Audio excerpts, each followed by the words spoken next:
نحمده ونصلي على رسوله الكريم اما بعد فاعوذ بالله من الشیطان الرجیم بسم الله الرحمن الرحیم. الله رب العالمین د دنیا کې انسانان پیدا کړي دي او بیا د دې انسان لپاره الله رب العالمین یو ورځ مقرر کړې ده د مرګ.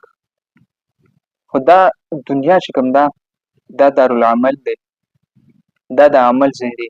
دارالجزاء هغه آخرت دی چې الله رب العالمین به هلته انسان له د دې اعمال جزا ورکوي او سزا ورکوي. ذهن ته دا سوال راځي چې الله رب العالمین جهنم پیدا کړی دی، نو آیا په دې جهنم کې به صرف یو غذاب وي، د اور غذاب وي، او آیا د جهنم به څونه وي؟ رسول الله صلی الله علیه وسلم فرمایي چې کله الله رب العالمین دا جهنم پیدا کو، جنت الله رب العالمین چې کله پیدا کو، نو جبرائیل علیه السلام ته الله ووایي چې لاړ شه او د دې جنت سیر وکړه، دا جنت وګوره چې جنت کې ما د جنتیانو دپاره څنګه ارسه پیدا کړي دي، څنګه ښکلی ارسه ما پیدا کړي دي او څومره راحت دی پکې.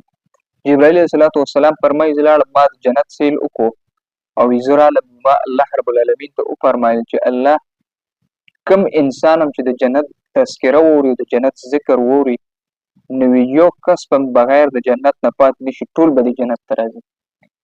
بیا الله رب العالمین دا جنت په مصاحب او په تکالیفو کې راپټ کو چې دې ته یو انسان ورځي، هغه به څونه تکلیفونه برداشت کوي.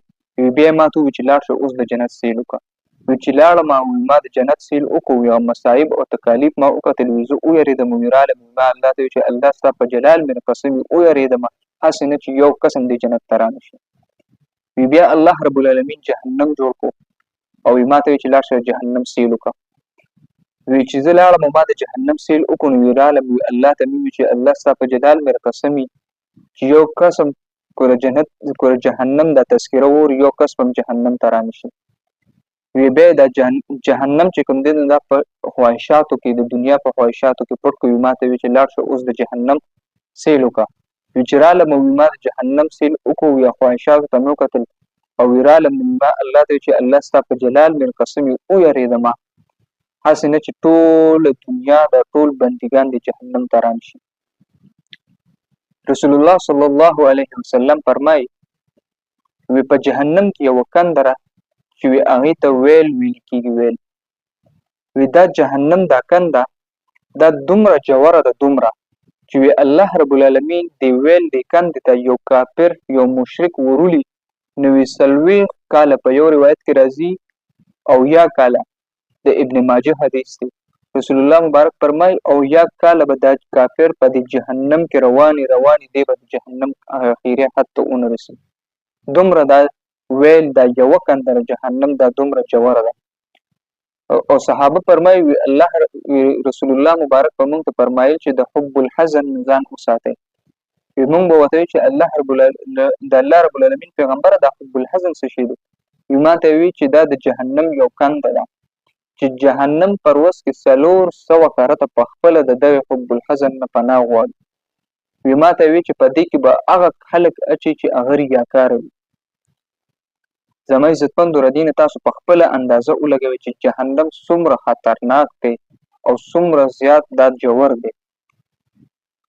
رسول الله صلی الله علیه وسلم فرمایي وی کله چې د قیامت ورځ شي، نو الله رب العالمین به فرشتو ته اواز وکړي چې دا جهنم راولئ. نو دا جهنم به الله رب العالمین په حکم سره دا فرشتې را روان کړي او یا 1000 زنځیرونه به په دې جهنم کې اچولی شوي، او هر یو زنځیر به او یا 1000 فرشتو نیولي و د جهنم به ځان سره راکاږي، د جهنم به غړمبار کوي. عبدالله بن مسعود رضی الله تعالی عنه فرمایي وی جهنم دا چیګاري وی دا خوب کېږي، وی دا چې کوم دی وی دا چپی وخي، څونه چپی وخي د هغې ذکر یې نه دی کړی. وی دا جهنم به غړمبېږي، چپی به وي، دا فرشتې به یې راکاږي او دا جهنم به راولي. رسول الله صلی الله علیه وسلم چې کله معراج ته لاړو، نو هلته کې یو درز واورېدو. نو رسول الله مبارک د جبرائیل علیه السلام نه تپوس کوي جبرائیل دا درز د څو؟ جبرائیل علیه السلام ته وفرمایل د الله رسوله وی چې کله الله رب العالمین جهنم جوړ کو، نو جهنم د آدم علیه السلام نه الله مخکې جوړ کړی، د دې دنیا د پیدایش نه الله مخکې جوړ کړی، کله جوړ کړی د علم الله تعالی. وی چې کله الله رب العالمین د جهنم جوړ کو، وی د جهنم د سر نه الله رب العالمین یو ګټه راواغشته او هغه ګټه دې جهنم ته ورخطا کړه. د الله رسوله هغه ګټه چې الله هغه وخت کې جهنم ته ورویشتې وي هغه ګټه نن د جهنم ویښ ته ورسېده. دا درس د هغې جهنم د ګټې چې نن د جهنم ویښ ته ورسېده هغه ګټې نن درز کړو. زما عزتمندو جهنم کې صرف او صرف یو د اور عذاب نه دی، په دې کې قسمه قسمه عذابونه دي، په دې کې د مار عذاب دی، په دې کې د لړم عذاب دی، په دې کې د اور عذاب دی، په دې کې د فرشتو په ذریعه باندې انسانانو له عذاب ورکول کېږي. الله رب العالمین دې مونږ او تاسو د جهنم د عذاب وساتي او الله رب العالمین دې مونږ او تاسو بغیر حساب کتاب جنت ته په خپل رحم سره الله ولیږي او الله رب العالمین دې مونږ له د نیک اعمال کولو توفیق راکړي.